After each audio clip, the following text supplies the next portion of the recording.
People ask what justice is, and they confuse the concept of justice with criminal justice. Restorative justice is a pre-colonial, pre-slavery, pre-genocide justice. Restorative dialogue at its core, it's not dialogue about convincing other people that this is the way you need to think. Nope. Restorative justice is a way of being present in the world. It's a worldview. It's learning to tame our egos so that people can listen to each other, disagree with each other, but actually like each other oftentimes. Socialism, women's liberation, Black power, and many others.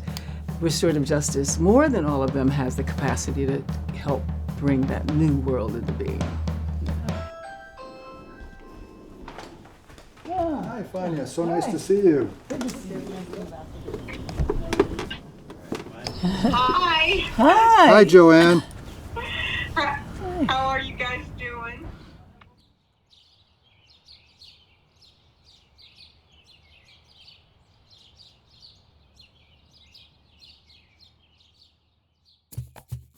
It can be lonely. It can be lonely when you are the only person who understands it at the depth that you have where you are. You need people to help you to refine your work. People did not take it very seriously. They would look at us like we were insane. It was not well known. He looked at me and he said, "Boy, you're really out there, aren't you?" We were our own chorus. It's some of the first programs set up that led to the restorative justice movement. Prosecutors literally were so offended that they took it to the Supreme Court. I thought, I love this work, but this work is not loving me back, and I may have to pivot and do something else. And just as I was having those thoughts, Mark reached out and he said, hey. We began the association with $0 in the account. And I said, okay, I will take this role as treasurer. Yeah, Okay. I remember that one of our considerations was the National Association of Restorative and Community Justice. And we said no, because that's NARC, Yes. the acronym. Right, we don't want that. So we changed it to Yeah. National Association. So we swapped it around. And if we had 55 people come out from 5 states, we would have thought, whoa, this is wonderful. Here I was among a group of people growing this and being as creative as we wanted to be. Let's pull it all together, right? Let's have a place where people can come and learn from each other and share. A place where the creativity of restorative justice could really thrive. Somewhere in there, it just had a light bulb moment when I told my wife. I woke up, I said, we got to have a national organization somehow. I knew that those people who were isolated, marginalized, and alone needed a way to see each other. The energy that went into the making of NACRJ was tough at times. It was tough for a white male to be leading the formation of this National Restorative Justice Organization. We are practicing centuries-old ways, right? It's based in indigenous peoples' ways of being all over the planet. They were fearful it was going to be an academic organization with academicians in control. Grassroots people would be on the sidelines.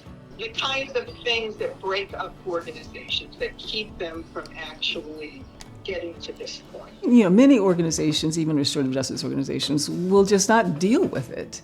But and largely because of Mike's calm, he embodied restorative justice values. I think that alone made a huge difference in who we are as an organization.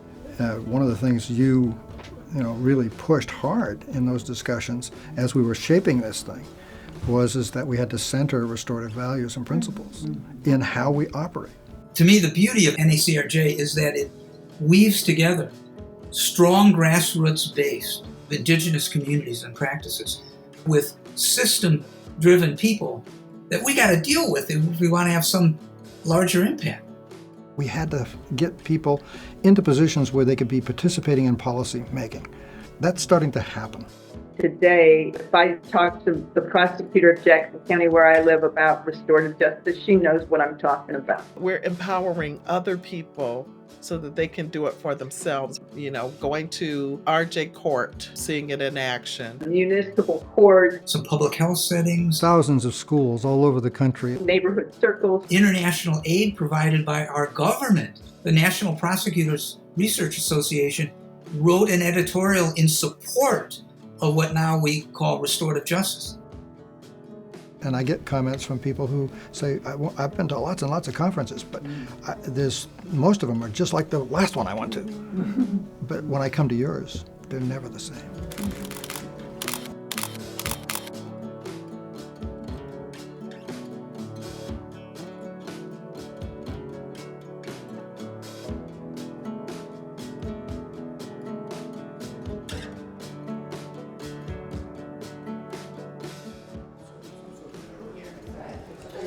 The ideas that you are implementing now were abstract 20 years ago. They were just imaginary. They were just out there. And I just want to say thank you. It literally brings tears to my eyes to think about what you're doing, and you're taking these ideas and making them real in people's lives. Thank you. Thank you, Mike.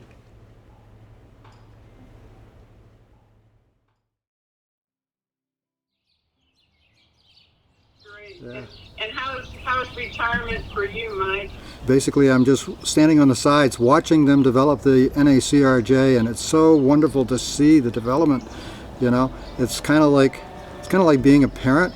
Now, who comes to these conferences are young people. I mean, generations beyond us could, help this to keep going. We're dependent upon our collective values and vision for the future, as well as our history and our elders and the wisdom of our elders to move us forward.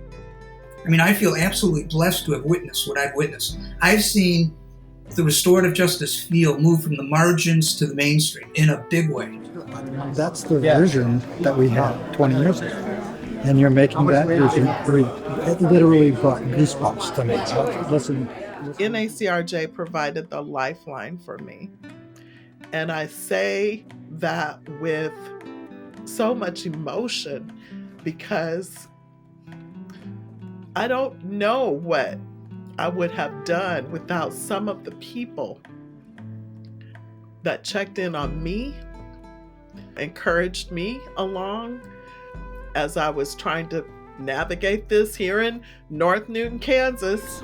It's one of the lucky things in my life to have run into you when I did. I feel like, 'cause, I have found it to be the most meaningful, most satisfying, perhaps the most substantive work that I've ever done in my entire career. So in many ways, I feel like what I've been doing is following my mother's charge.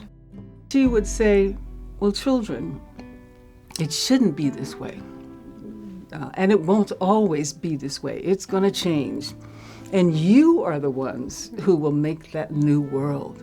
Watching this organization grow and seeing its effect on the people who come to our conferences, on the people who use what we share with them. It is deeply, deeply gratifying.